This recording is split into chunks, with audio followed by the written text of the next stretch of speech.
سال نو کے آغاز کے ساتھ ہی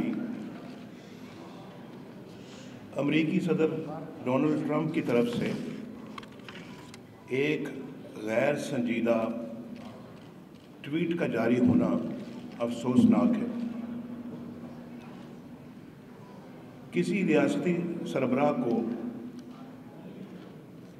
دوسری ریاست سے مکالمہ کرتے ہوئے مسلمہ بین الاقوامی آداب اور سفارتی اخلاق کا خیال رکھنا چاہیے۔ 9/11 کے بعد سے اب تک سب سے بھاری قیمت صرف پاکستان نے ادا کی ہے۔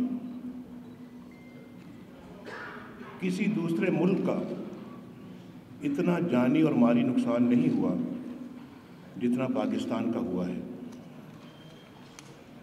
اور 17 برس سے ہم ایک ایسی جنگ میں الجھے ہوئے ہیں جو بنیادی طور پر ہماری جنگ نہیں تھی۔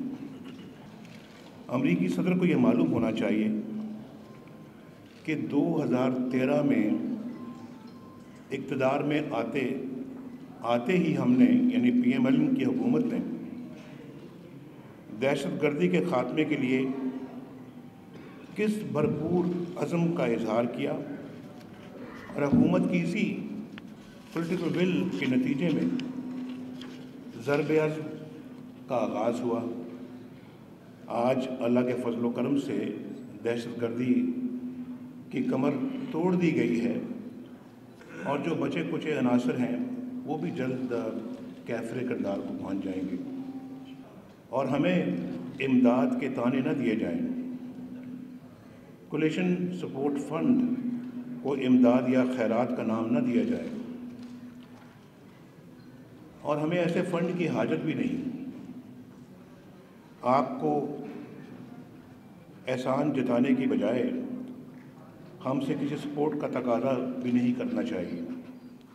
میں وزیر اعظم شاہد خاقان عباسی سے یہ بھی کہنا چاہوں گا کہ وہ ایسی حکمت عملی وضع کریں جس سے ہمیں امریکی امداد کی حاجت باقی نہ رہے، تاکہ ہماری عزت نفس پر اس طرح کے حملے نہ کیے جائیں۔